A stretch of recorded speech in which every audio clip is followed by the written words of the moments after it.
अस्सलाम वालेकुम, मैं हूँ आयशा रहमान और आप देख रहे हैं मेरा फेसबुक और यूट्यूब चैनल द कैप्चरिंग। नाज़रीन, आज के दिन में बहुत अहम डेवलपमेंट्स हुई हैं फातिमा बच्ची के केस के हवाले से। मैं शुरू से लेके जब से ये केस टेकअप हुआ है, मीडिया पे आया है ये केस, उस दिन से लेके आज दिन तक मैं आपको सारी की सारी अपडेट्स बर वक्त पहुंचा रही हूं, जो नई से नई डेवलपमेंट्स इस केस में आ रही हैं। अब हुआ कुछ इस तरह से है कि बच्ची के डीएनए के कुछ सैंपल्स वापस मंगवा लिए गए हैं। 50 लाख का एक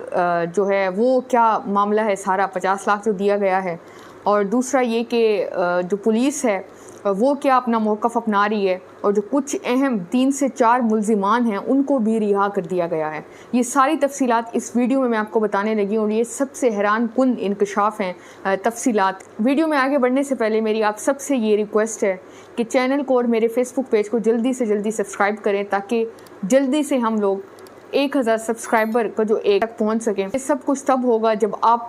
लोगों के ताउन और सपोर्ट की वजह से ही मुमकिन। अब हुआ कुछ इस तरह से है नाज़रीन के खैरपुर में ये वाक़या जो है ये पेश आया, और खैरपुर में ये वाक़या बहुत ही अफसोसनाक वाक़या था। जिस तरह से फ़ातिमा के वालिदैन को डराया धमकाया जाता रहा, अब भी फ़ातिमा के वालिदैन जो बच्ची के वर्सा हैं उनका भी मौक़िफ़ सामने आ रहा है। हुआ कुछ इस तरह से है नाज़रीन के डीएनए की रिपोर्ट्स के हवाले से भी बहुत अहम अपडेट्स हैं। जो सैंपल्स लिए गए थे, एक तो असद शाह के बेडरूम से मैंने आपको ये तफसीलात दी थी, साथ ही साथ फातिमा का जब पोस्टमार्टम हुआ था वहाँ से भी कुछ जो फोरेंसिक के लिए उन्होंने डीएनए कुछ थे और कुछ सैंपल्स वहाँ से कलेक्ट किए थे, वो भी उन्होंने फोरेंसिक भिजवा दिए टेस्ट के लिए। अब असद शाह कल अदालत में पेश हुआ था और उसका 3 रोज़ा रिमांड जो है अदालत ने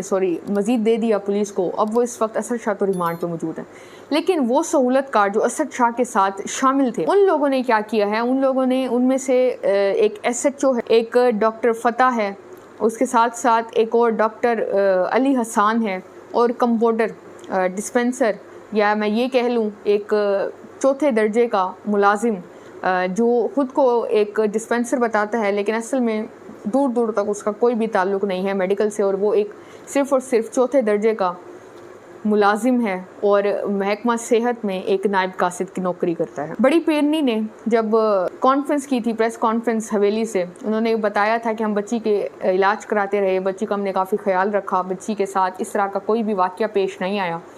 लेकिन फिर बाद में जो सारी तफसीलात एक थी कि बच्ची के साथ इन लोगों ने जो किया है, और हुआ कुछ इस तरह से कि ये जो 4 लोग थे, ये लोग हिरासत में थे, पुलिस की हिरासत में थे, और मुबैना तौर पे ये कहा गया कि इन 4 लोगों को, इस डॉक्टर को, इस कंपाउंडर को जो ख़ुद को नाम निहाद कंपाउंडर बताता रहा, मज़ीद जो दूसरा डॉक्टर है तो फ़तेह डॉक्टर अली था उसको, और एक और SHO है, इनको इन्होंने रिहा कर दिया। रिहा क्यों किया? मुबैना तौर पे ये कहा गया, वहाँ के कुछ सहाफ़ियों के, खैरपुर मतलब रानीपुर के इलाके के जो सहाफ़ी हैं जो इस सारे मामले को रिपोर्ट कर रहे हैं, उनकी जानिब से ये कहा गया कि पुलिस ने उनको ये कहकर रिहा कर दिया कि इनका जो है ख़ास इस सारे केस से कोई ताल्लुक़ नहीं है, तो मज़ीद ये तफ्तीश में तो शामिल रहेंगे, लेकिन फ़िलहाल हम इन लोगों को रिहा कर रहे हैं। तो फिर जब ये मामला मीडिया पे दोबारा आया कि पुलिस ने ये सारा इक़दाम उठाया और पुलिस ने रिहा कर दिया इन 4 लोगों को, तो आज ही इनको दोबारा गिरफ़्तार किया गया है, ये भी कहा जा रहा है। पुलिस का मौक़िफ़ आना अभी बाकी है, लेकिन जो पुलिस का पहला मौक़िफ़ था वो यही था, जो कुछ मीडिया चैनल्स पे भी ये सारी चीज़ें चल रही थी, वो यही मौक़िफ़ अपना रहे थे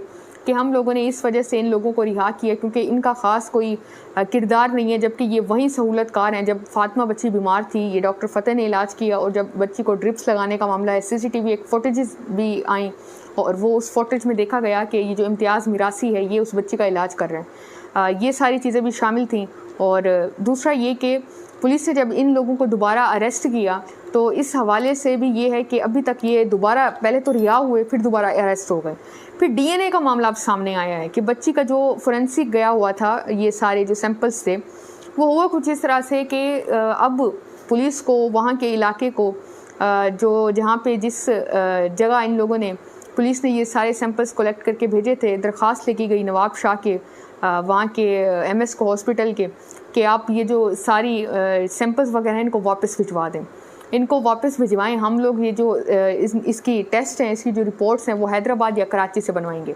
यहाँ पे ये सवाल उठा, फिर वालिदैन ने भी और वर्सा ने भी ये सवाल उठाए कि हम लोग इस चीज़ पे राज़ी नहीं हैं, हमें यकीन नहीं है हैदराबाद या कराची के जो इदारे हैं महकमा, क्योंकि हमें लगता है कि ये सारी जो है वो करप्शन या इस तरह की, वहाँ पे करप्ट लोग ऐसे हैं जो इन اس حوالے سے میرٹ پہ نہیں ہماری بچی کی رپورٹ دیں گے۔ دوسرا یہ کہ جب میں نے آپ کو بتایا کہ ان 4 لوگوں کو رہا کیا گیا تو یہ بھی ہے کہ سیاسی انفلوئنس جو ہے وہ بھی اس میں استعمال ہوا کافی حد تک ان لوگوں کی رہائی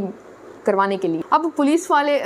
کچھ پولیس والے ایسے بھی ہیں، کچھ ایک ایس ایس پی ہے، ایک اور بھی ہیں جو بڑی ایک بغیر کسی دباؤ کے کام کر رہے ہیں، یہ اطلاعات آ رہی ہیں وہاں سے۔ دوسرا والدین نے کہا کہ ہم نہیں چاہتے کہ ہماری بچی کے جو رپورٹس ہیں وہ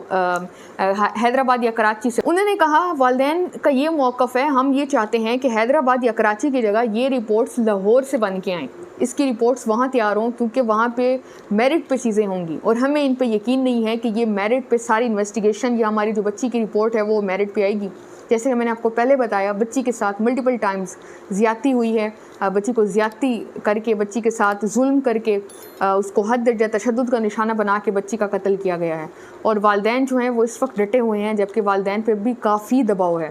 کافی دباؤ کی اطلاعات آ رہی ہیں، لیکن والدہ جو ہے فاطمہ کی وہ ڈٹی ہوئی ہے، اور کافی جو ہے ان کو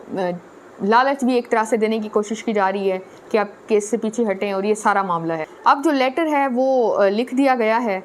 پولیس سرجن کو بھی کہ یہ سارے منگوائے جائیں ڈی این اے، اور یہ واپس آ بھی گئے ہیں، یہ ڈی این اے جو سیمپلز ہیں وہ واپس آ گئے ہیں، اور اب ان کو کراچی یا حیدرآباد کی لیبارٹری جو وہاں کے فورینسک ہے وہاں بھجوایا گیا ہے، اور یہ امید ہم کریں کہ اللہ کرے جو سارا رپورٹس ہیں یہ میرٹ پہ ہوں۔ اور آپ سب سے بھی میری یہ گزارش ہے کہ اس معاملے کو یا اس سے جڑے جتنے بھی معاملات ہیں، چاہے اس ثنا بچی کا معاملہ ہے، اس بچی کا بھی پتہ ہونا چاہیے کہ وہ بچی کہاں پہ ہے، کہاں ہے وہ بچی۔ 1.5 سال سے اس کے والدین نے اپنی بچی کو نہیں دیکھا، وہ لڑکی کو کوئی اتا پتہ نہیں ہے اس کا، اور جو یہ سارا ایک پیرانہ نظام ہے، یہ سارا جو یہ بے نقاب ہوا ہے فاطمہ کی ڈیتھ کے بعد، ورنہ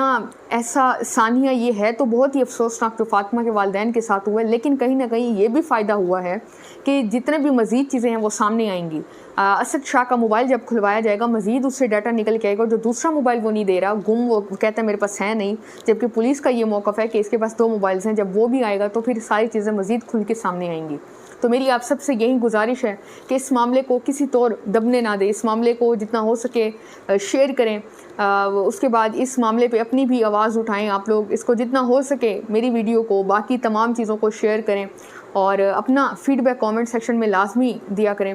کہ آپ اس حوالے سے کیا اپنی رائے رکھتے ہیں۔ مزید اس طرح کی ویڈیوز کے لیے میرے چینل کو سبسکرائب کریں، ویڈیو کو لائک کریں، شیئر کریں، اپنا بہت زیادہ خیال رکھیں۔ اللہ حافظ۔